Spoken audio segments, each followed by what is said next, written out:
Hello. Today I want to talk to you about my Season of Discovery meta guide, and I'm going to try to go fast because this video keeps it taking too long. All right, to understand how Season of Discovery is going to shape out, we need to understand how the current vanilla meta works. Alliance is better than Horde for vanilla purely because Paladin's utility is raid wide. They can buff everyone in the raid, but Hordes can only buff people in the party. Shamans, I should say specifically. Shamans are really good. They have Wind Fury. Now Alliance gets Wind Fury at Season Discovery, but we'll get into that. Class balance, Warriors are by far the best tanks and best DPS that you can have. It's not actually by far the best tank, but they're really good tanks. And then Priests are your best healers, but Shamans are also pretty damn good.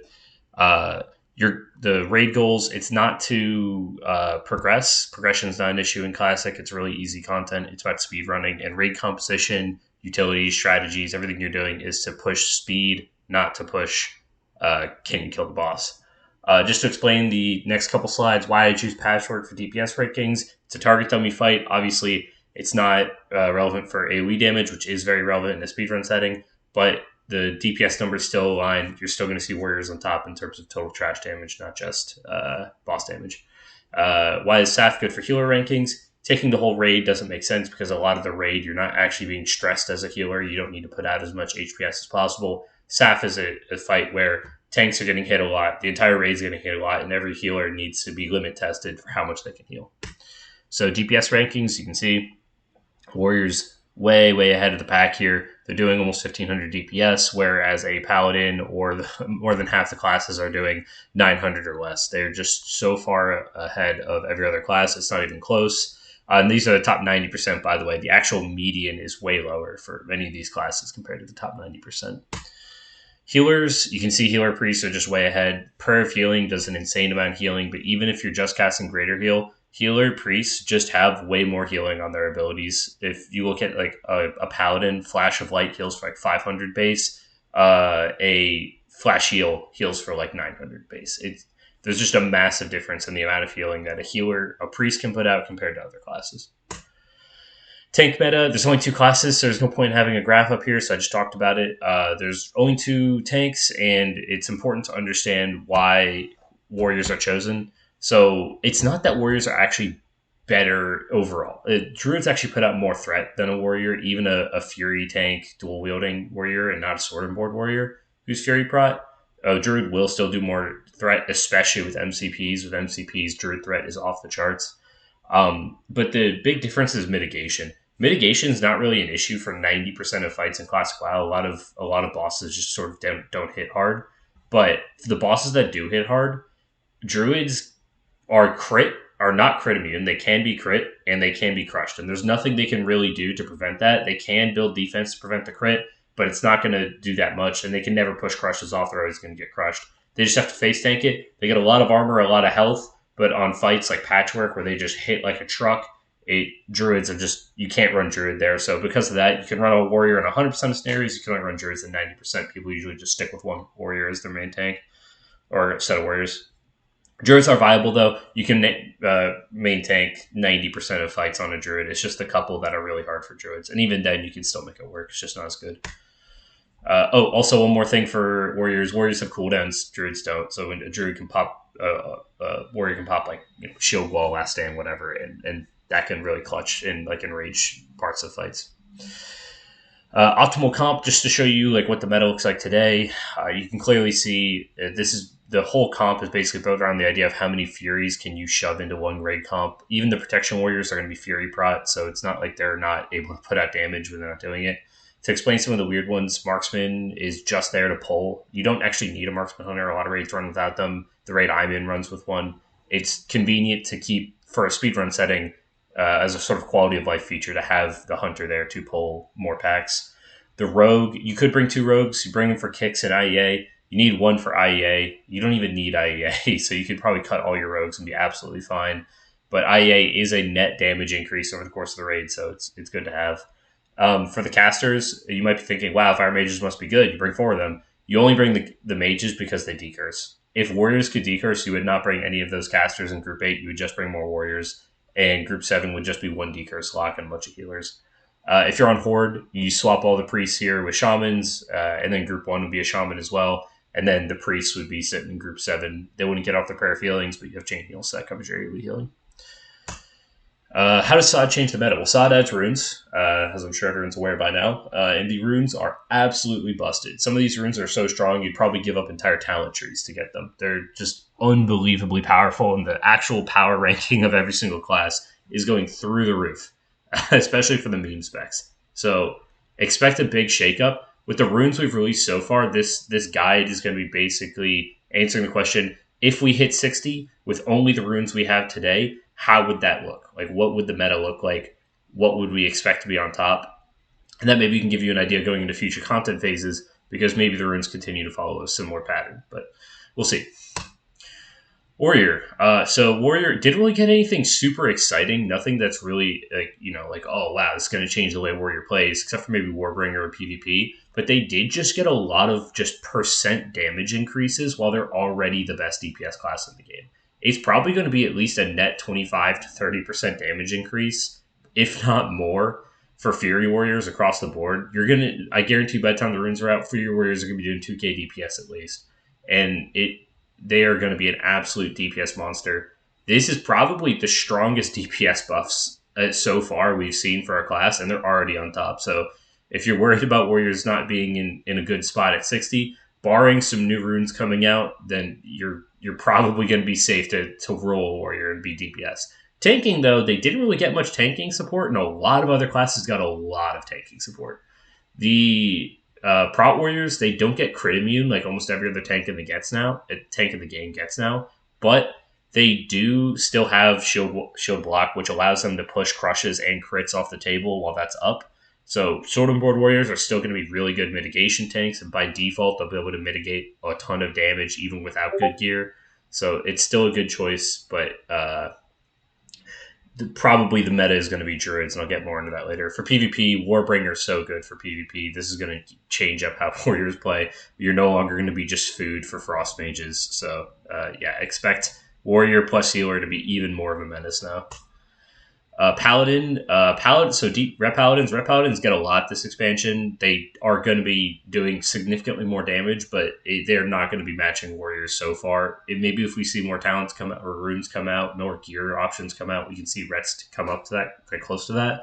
But for the time being, they're just not, they didn't get the same level of support they would need to start matching Warriors and DPS. They do get a lot of utility, though, and that's going to be sort of your way to weasel your way into raids as a Rep Paladin, probably. You get Tremor Totem now. You have a lot of stuff. You get that like bonuses to your party. So there's a lot of stuff you bring as a Rep Paladin now. Healing, you get Beacon of Light. You didn't really get much, but you get like probably one of the most broken things in the game that you could have gotten out of Paladin. A lot of Paladin healing in raid is literally just spamming heals into the tank. So when you have Beacon of Light, you are basically doubling your healing output, which is pretty insane. You're probably still going to be behind Holy Priests in terms of, certainly in terms of raid healing, but Paladins are now way, way stronger healers, and you're not going to feel bad bringing extra Paladins like you would today. Tanking, they get Taunt, they get some good abilities. They have a decent amount, like it's entirely possible that they can get to a passive mitigation where they only block, dodge, parry, or miss every single attack a boss has on them. But it requires a lot of defense. They probably have to get up a lot of threat for that. I'm not sure Paladins are going to be the meta tank, but they seem viable, at least. PvP, Rets get a lot of stuff in PvP, but I don't think they're probably going to be good against the new Warlock tank, which is going to be a good counter because the Warlock tank looks busted. But I don't think they're going to be they're going to be good in 1v1s. I don't think they're going to be good in a lot of other scenarios. But we'll see. Hunter got a lot of support to buff their damage. I mean, Lone Wolf is just practically a 25% damage increase at max level by itself because your pet dies 80% of the time anyway, and their damage never scales. So it's already a lot of damage there. And then Sniper Training, if you just don't move, a lot of fights in Classic, you don't need to move. So getting extra 30% crit strike chance on your shots is pretty insane. You also get Melee Hunter now. It's hard to say whether or not Melee Hunter would be good, but they do seem to get quite a bit of support. I'm not sure it's going to be enough to outweigh the damage Ranged Hunter is going to do, but it does look like you're getting quite a lot, so keep an eye out for that. PvP, Hunters get disarmed with Chimera Shot. That's going to help them a lot in sort of like the rogue and warrior matchups if they're getting close. They still have the dead zone, so it's going to be kind of hard. They don't really have a way of beating frost mages, so still we expect to be really good in open world PvP where you can just permanently kite people. Don't expect to be like 1v1 gods. Shaman. Okay, so casters, elementals get a bunch this expansion. Dear Lord. So they get overload, so they get the TBC talent, but it applies to Lava Burst too, which is insane. So you can get a double cast on both your Lava Burst and Chain Lightning, and with Elemental Mastery, you can literally get a guaranteed double crit Lava Burst Chain Lightning, and maybe have an overcast there. The damage that Elemental Shamans are going to be putting out is pretty insane. I don't know if it's going to be enough to outweigh mages in their range DPS, but in PvP, they're going to be a menace. So watch out for that. They will be globaling people in PvP all over the place. Melee, you get dual wield. Generally speaking, a lot of classes that can dual wield do a lot of damage in Classic WoW. So it's looking pretty decent. I don't think they're going to have the same support that a Fury Warrior is going to have or a Rogue, but they look like they're not going to be griefing by picking one so far. You never know how it's going to shape up. If they get Maelstrom Weapon, we could see this change up. We could see that sort of Spellhand style from Phase 1 Waddle K come out, but it's not going to be...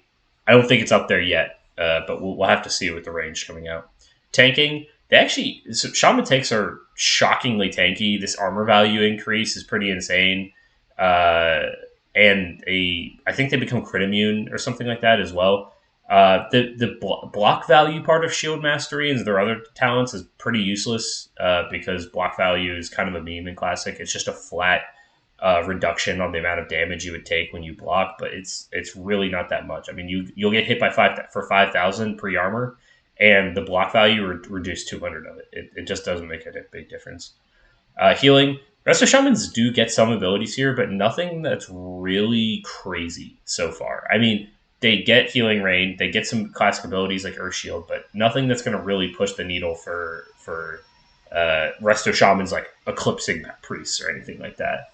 PvP, I already talked about Elemental Shamans. That's probably the biggest winner here. Elemental Shamans, again, they're not good in 1v1s. They never have been. They never will be. But in a group setting, just watch out for the Elemental Shaman. If you give them a couple seconds to cast, they will global people. Wind Fury, of course, can do that too for Enhanced Shaman, but watch out for LA Shamans. It's going to be consistent and it's going to be scary.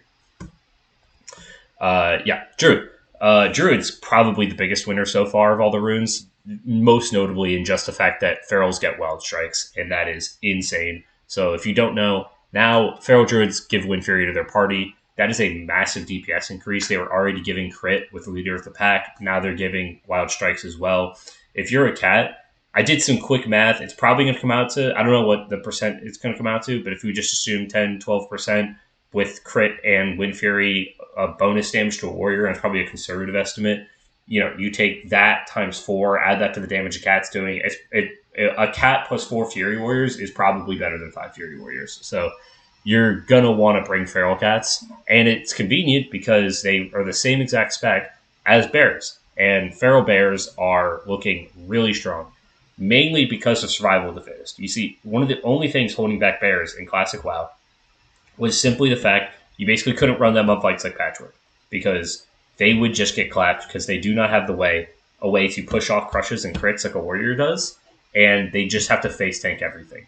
And so now, because by the reduction in chance to be melee critically hit by melee attacks by 6%, that just means you're crit immune. Bosses have a 5.6% chance to crit you. So you're just crit immune. That's huge. And you reduce all damage taken by 20%. That means your crushing blows are effectively hitting for like 120% or something like that, 130. I think it's, whatever it is. But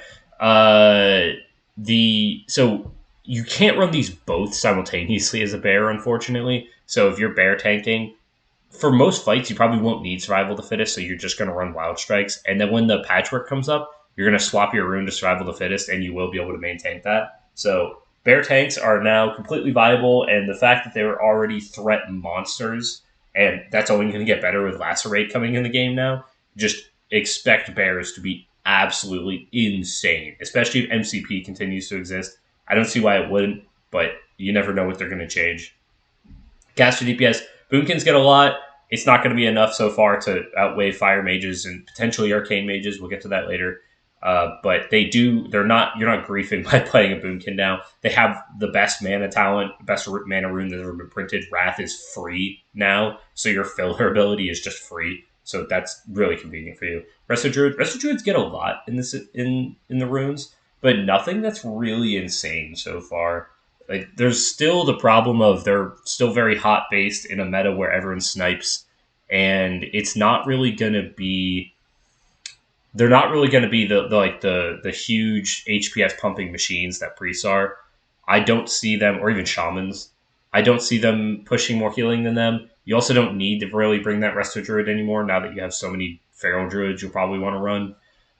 So if you get a lot of buffs as a Resto Druid, you're probably not as strong as the other, like the Feral Druid specs. PvP, you get a kick plus charge as a Feral Cat, but nothing that's going to really outshine a lot of the other classes. You can still attrition people as that Resto Feral spec that people have always been doing forever as a Druid, but you're not going to be these 1v1 monsters like a Mage Druid or Mage Rogue or Log.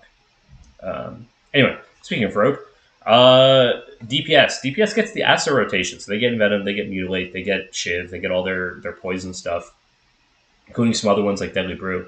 It's actually looking pretty good. Poison damage was already, like, just instant poison, like 10% of your damage. It can go up. Honestly, looking at this, I think Asa Dagger Rogue will probably be better than a Combat Dagger or Combat Sword Rogue, but it's hard to say until we can get in and really run sims and everything. But it's looking really good for the Asa Rogues, and either way, even if Asa wasn't better, Slaughter from the Shadows on Backstab is insane. It pushes Backstab to definitely being, like, Dagger Combat to probably being the best spec, even with the new Saber Slash for Sword Rogues.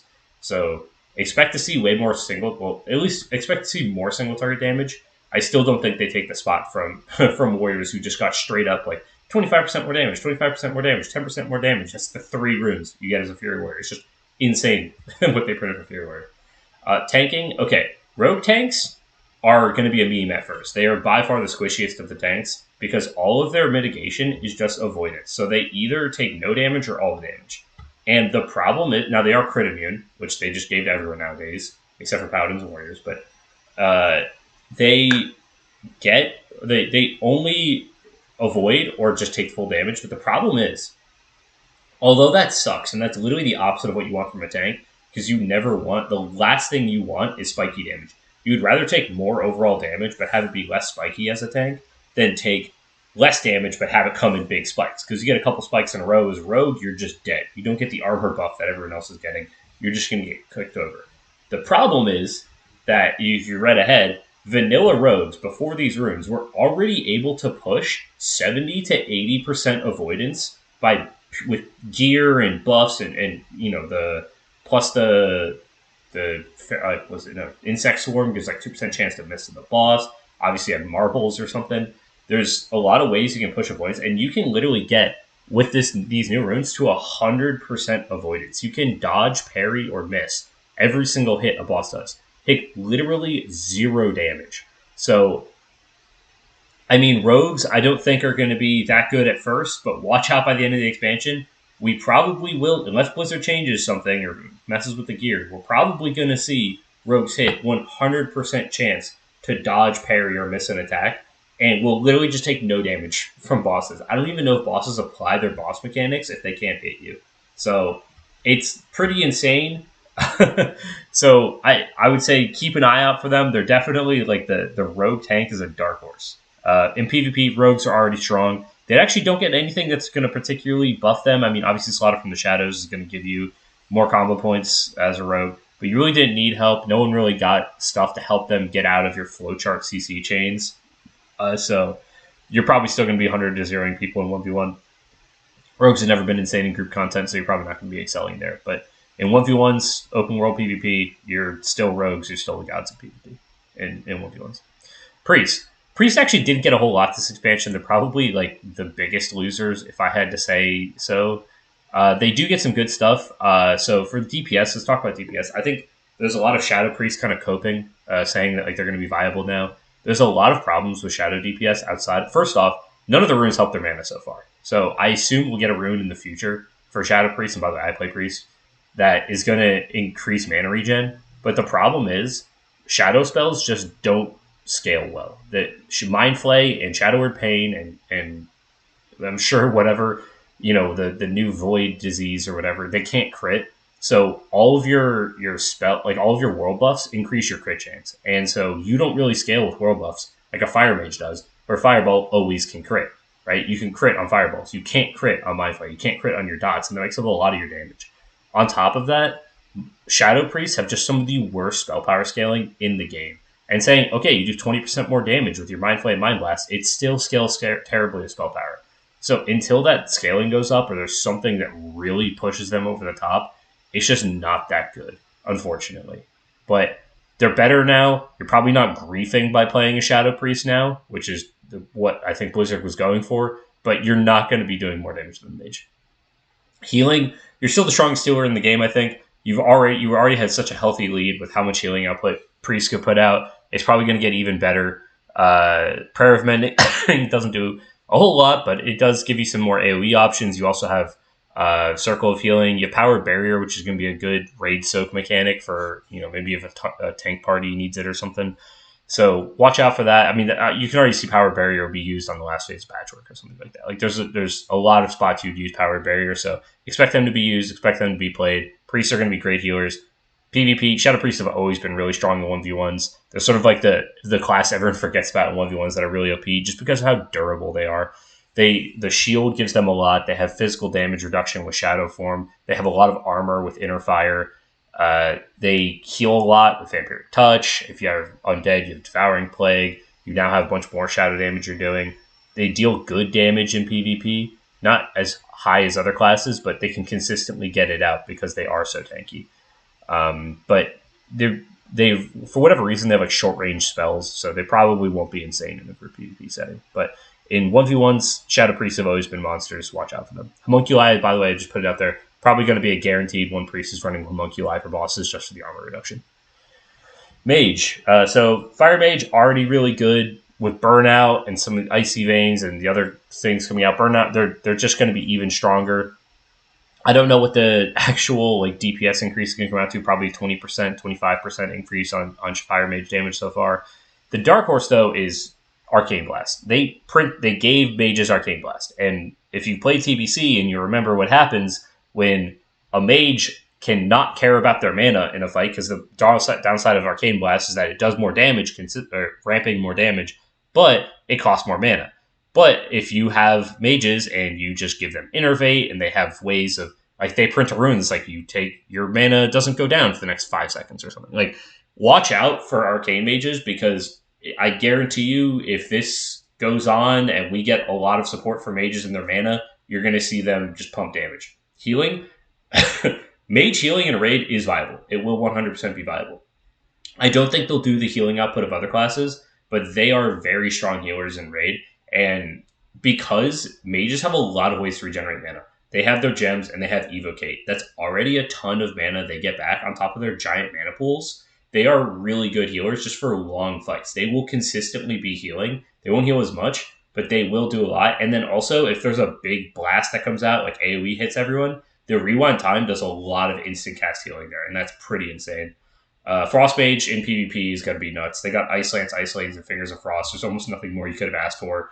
I mean, except maybe Deep Freeze and some other abilities, which, God forbid, those might be coming. Watch out for Frost Mages. They're going to be insane. They're going to blast a lot of classes, maybe not Warlock. All right, let's talk about Warlock. Warlocks are getting a Firelock package. That's already pretty good. The Firelock was doing quite a lot of damage in TBC. We're kind of seeing these TBC kits and other retail spells come online. I think based on what I've seen so far, it does look like it will be doing more damage than a Shadow Lock, but it's hard to really say. It'll probably be close. I don't think they'll be doing more damage than a Mage. I just don't think the support is there so far. Warlock tanking, what everyone's talking about, it looks cool. I mean, don't get me wrong, you look sick. They're probably the least viable tank, but they're still able to tank. The problem is that your 500% armor increase on cloth armor is not really enough to mitigate. And you do get, yes, like that 20% reduction, can't be crit or whatever. Actually, I don't even know if they have 20% reduction. I think they might, but You do a lot of self-healing too, but the problem is you're just not as tanky. You're still going to get crushed. You don't have the armor values. Like, you don't really have that mitigation or a cooldown mitigation that other classes do. You're going to be the squishiest tank, and it doesn't really seem like because of that you're going to be super viable. I don't know what their threat's going to be. Their threat could be through the roof, but I don't. It seems like druids and warriors are probably going to retain the best tank spot, but you probably could raid tank with them for sure. PvP, tank warlock looks like it's going to be absolutely busted in PvP. I like looking at the abilities. I wonder if they even thought about PvP when they're building this. Like, you're going to get instant cast spells. You have haunt. You have master channeler now, which is going to give you that. You're going to be able to go siphon or soul link or siphon life with your pet. You're going to have the resistance from your fel hunter. You get defensive dispel. Tank warlocks are going to be a problem, like an actual problem, and it is insane to me that they exist. So watch out for them. They will just be farming people in open world PvP. How's the specs shaping up so far? Obviously, this is based on this list I created is based on what would these specs look like at 60 if we just teleported to 60 tomorrow and it wasn't just a 25 cap. So Fury Warriors are probably still the best DPS, and they'll probably, it looks like they're going to retain that DPS spot. They've already gotten a lot of support. A lot of the other classes need to play catch up. I don't think they're getting enough to catch up. They might get in close, but I don't think anyone's going to beat up Fury Warriors for the time being. We'll see what runes come. Holy Paladins got a huge buff. You're going to love running Holy Paladins. They probably don't put out the HPS of Priests, but you're going to see the actual raid healing amount go up a lot now that Holy Paladins have Beacon of Light. Ferals, I'm including bears and cats with Ferals. It's the same spec, basically. Both are now very viable. You're going to want to run bears for Wind Fury, even if they were less viable in terms of their mitigation. Just giving Wind Fury to their group is already probably enough to justify bears and cats over warriors. So you're going to start running ferals. If you're a feral, it's a good time to be a feral. Prot warriors, they still can easily push off crushes and crits with shield block, and they can get that up for like 2/3 or 75% of hits they take. So they're already really good mitigation tanks. Their threat's not bad. They do get some stuff to buff their threat while sword and boarding. Expect them to be a good tank. They'll probably still be one of the best tanks. Probably not better than druids. Fire Warlock and Fire Mage, probably just going to be really good damage dealers. You're going to run Warlocks because you have to run them for the curses. Fire Mages just do a ton of damage. They can still decurse. The Priests, obviously, I still think they're going to be top. They're already pumping out a lot of heals. They got some good spells. They're probably going to continue to get more healing spells. Just expect them to be top-tier healers. Same thing with Resto Shamans. They give the Wind Fury Totem. I won't get into all the specs below this, but I will call out some of the Dark Horses. Arcane Mage, I called that out. That Dark Horses are specs that today, with just the runes have been announced, they're probably not going to be top. But depending on like Arcane Mage, how long the boss fights are. If they're short, you're going to want to run Arcane Mage. And Arcane Mage, like Hunters, like there's a lot of support they're getting. It's probably not enough yet, but watch out what's on the horizon. They might be better. Ellie Shamans, both Shamans. Rogues are getting a lot. A lot of support, Asa, and combat. I expect their single target damage to go up a lot. Their single target damage might eclipse Warriors, but they don't have the AoE damage yet. Maybe they'll get Fan and Knives. But Rogue tanks and Shaman tanks, like keep an eye out for. I don't think Shaman tanks will be as good, but Rogue tanks might be insane. And then everything below that, yeah, it's just they're getting some, but they're not getting a whole lot. I don't think they're going to be good in a raid setting. So yeah, that's the meta overview for SoD. Thank you so much.